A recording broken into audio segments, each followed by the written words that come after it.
Hello guys, good morning. May pagawa sa atin dito iPhone 11.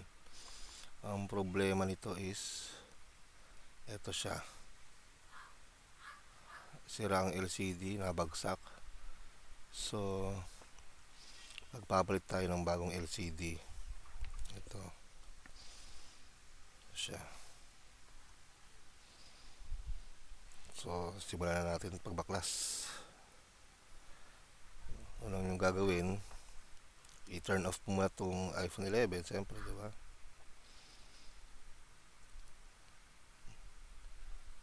Yan. Para makabit natin. Then, may screw to dalawa dito. Yung Torx screw. Gamit tayong Torx screw. Ayan. Tabi natin muna itong LCD bago.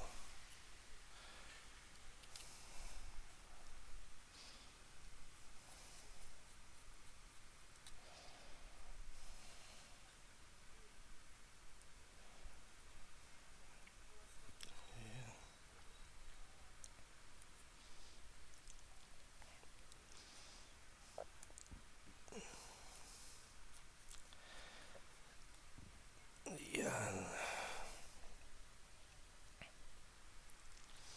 So, iangat natin to. Gamit na tayo ng suction cup.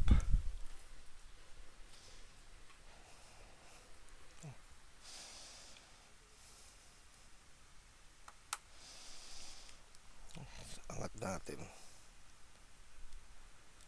Yan, pag umangat na, ikot mang ganun lang yan.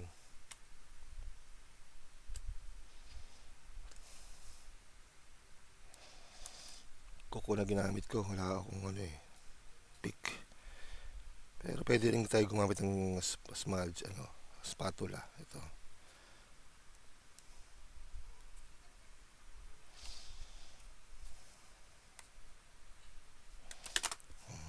Talaglag pa. Angat na to eh. Wala nang adhesive. Siguro pa ito na dati to. LCD.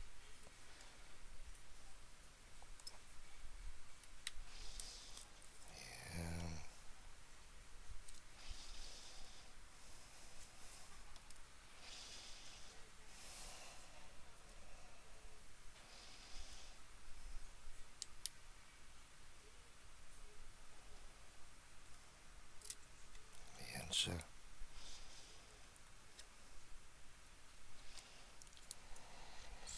So, napalitan na. Mga refurbished to, may mga sticker oh. So, gagawin natin sunod dito is tanggalin yung sa battery. Merong yan, may metal plate yan. So, gamit tayo ng Y screw.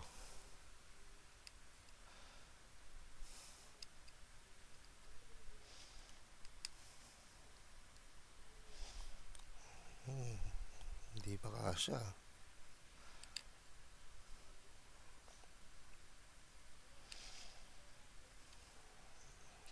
Ako, di pa kasya ito Y screw ko. Ang naspag na. Kuha tayo ng ibang screw.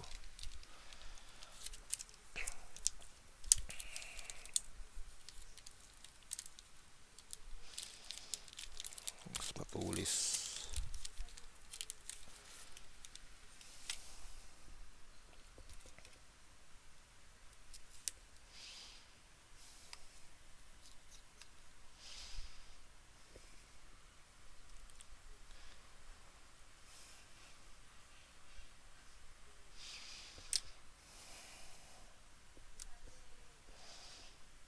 Di tatlong Y screw to eh. So, dapat tanggalin yan to. Ayan. Unahin nyo lagi guys yung mga battery pagtanggal. Kasi para hindi siya mag-short kung magpalit ka ng LCD, mahirap na, di ba? Imbis na maging pera na, mamatay pa lalo. So, dagdag problema ka pa. Yan, ito yun. So, then, iangat na natin yung battery.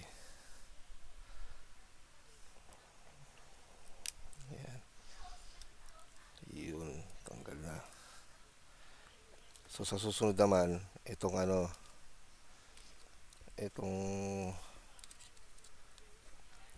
metal frame na to, may 4 na screw din yan, Y screw. Tanggalin natin yan.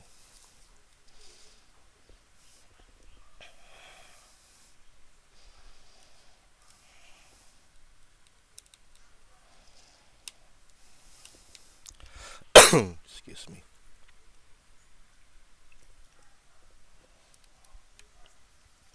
Hinihingi ko yung password eh.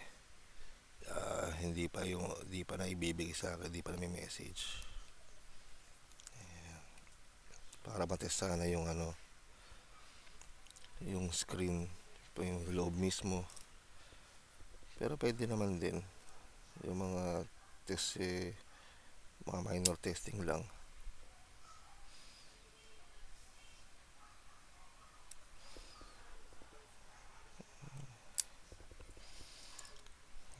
May nakatago pang screw sa sticker ha.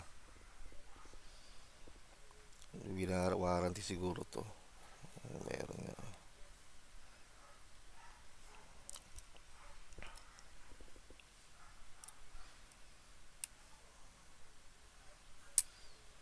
Yun. Ito siya. So sunod guys, tanggalin natin tong LCD. Dalawang flex yan.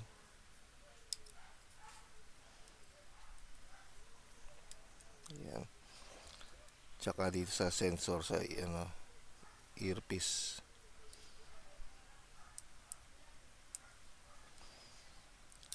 Yan. Yan siya. So test natin yung bagong LCD. Kung aandar siya.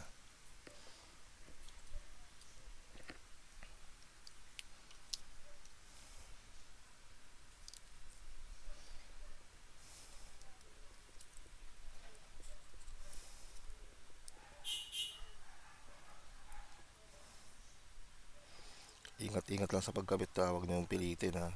Kasi pwede kasi nyo madamage yung connector mismo.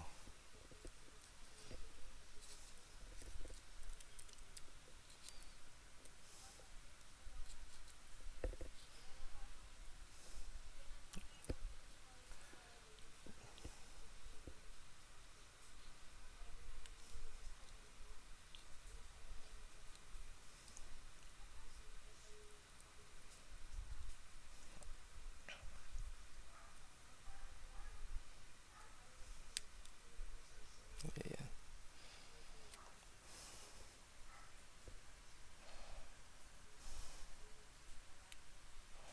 Tapos kabit natin yung battery. Yan, test natin muna kung may display ba.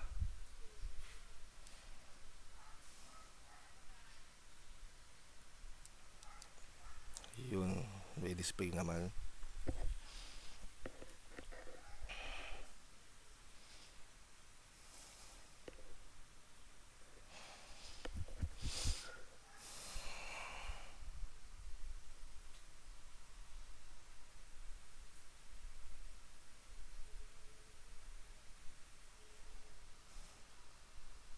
Tayo lang natin magbuta. Yun. May display. Tatouch ba? Yun, tatouch. Kasi di ko alam ang password.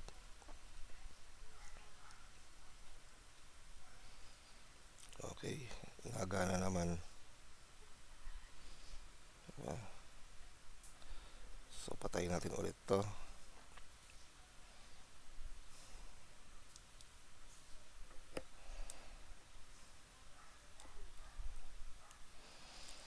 Tapos tanggalin ulit yung battery. Then yung LCD, baklasin natin ulit. Unahin nyo lagi tanggalin yung battery ha guys ha. Yun, tanggalin yung battery.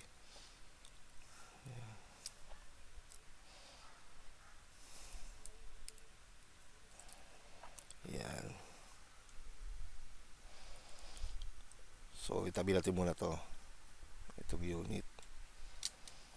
So ang gagawin natin, ililipat natin ngayon yung earpiece. Ito, papunta rito sa bago. So merong ano to tatlong screw. Ayan, tatlong screw. Maluwag pa nga yeah. Ang gamit natin yung screwdriver na plus sign.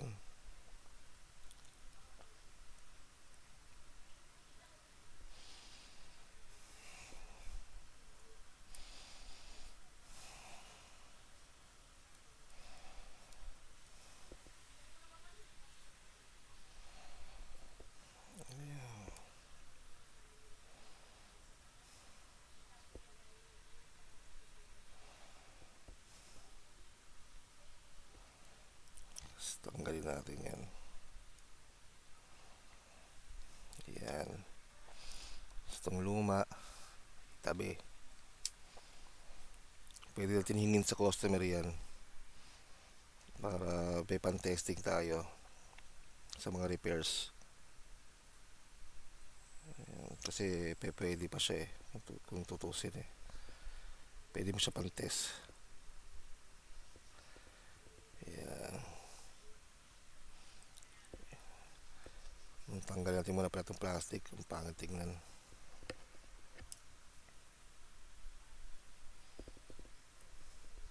Ibang technician hindi nila tinatanggal to siguro palatandaan nila na sa kanila galing or tinatamad, diba? Ayan yan. Ayan. Kasi balik natin yung tatlong screw.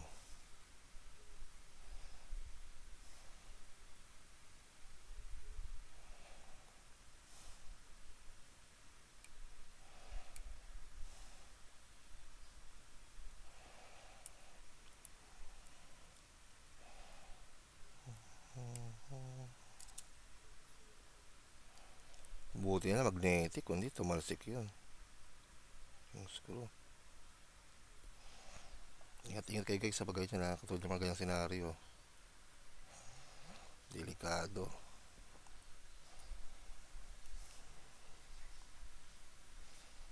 Ayan.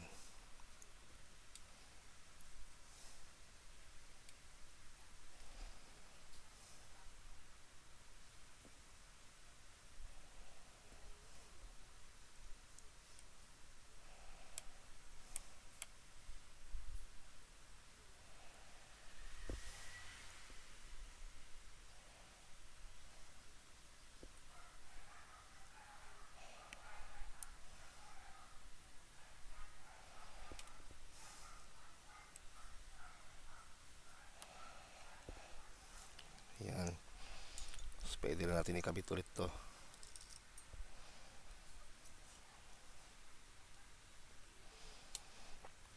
Ayan. So unahin natin muna itong earpiece sensor nya.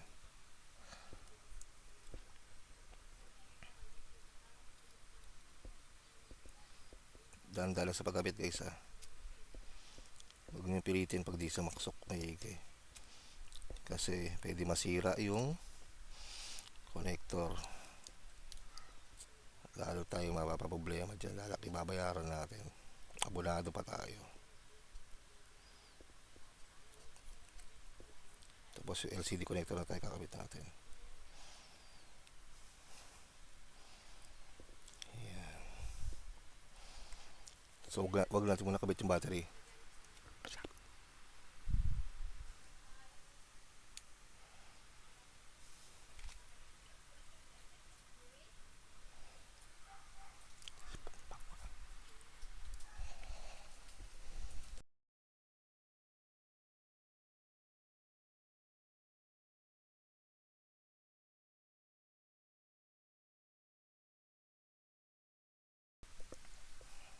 May dumating na customer naman din.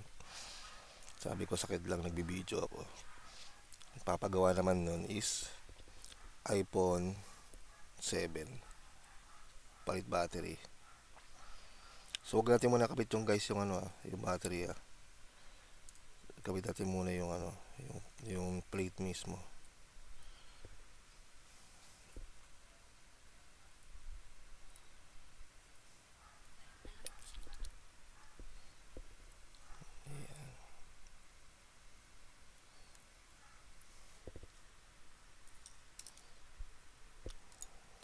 So, Y screw pa rin gamitin natin. Isarado natin itong ano, itong plate.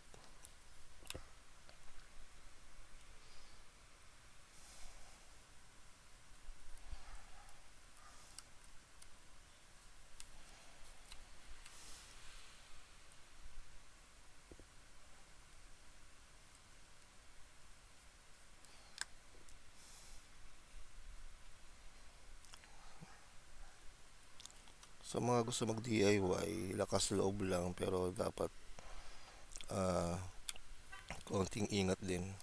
Huwag yung bira-bira. Kasi may mga taong mabibigit ang kamay talaga eh. May friend nga ako, pinapatanggal ko lang yung parang bakal dun sa electric pan eh. Mabigat ang kamay eh. Puta na, isipin mo sa kapal nung ano, yung bakal na yun, naputol pa niya. Gamit lang yung ano, vice grip. Samantala ko, hirap ako ikutin. Yun, mabalik tayo rito. Ito na, ikabit na natin yung battery.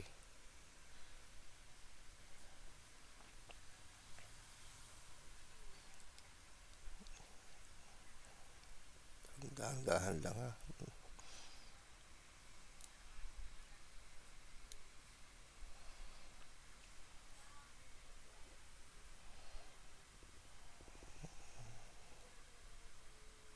Ayun. So ito, yung L na plate.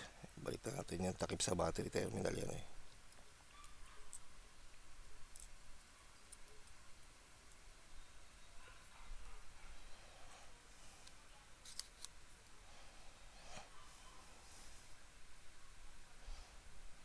Ingat lang ha, pagkapit mga masters.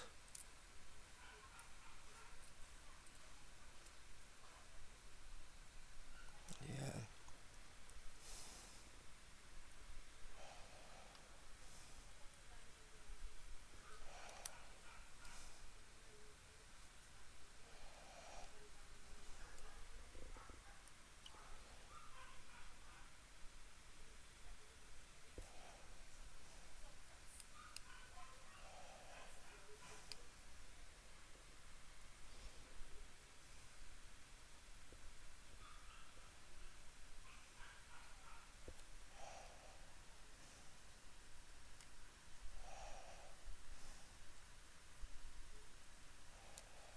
Yan.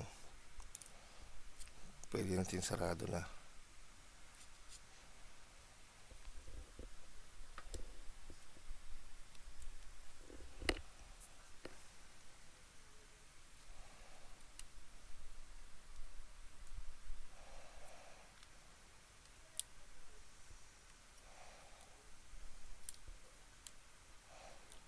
Wow, fit naman ah.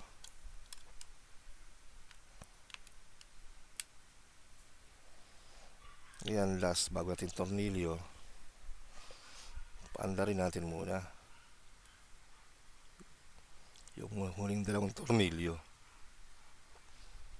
Mamaya eh, diba? Di umandar eh. At least yun, dalawang tornilyo na lang para pag napangangat.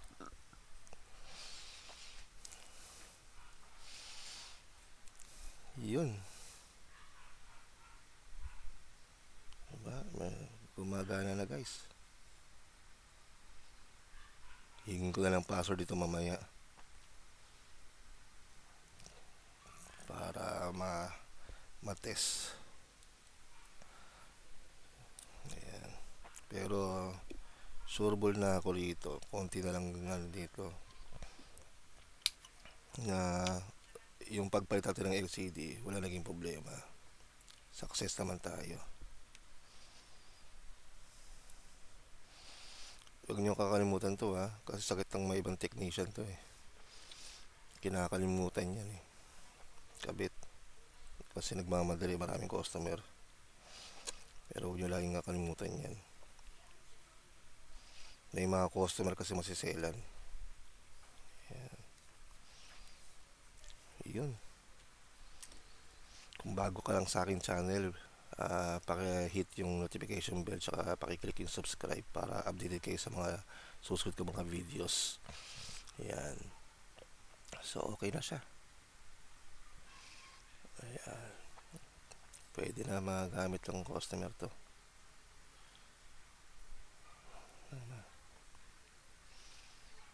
Ayan. Okay na, goods na goods na.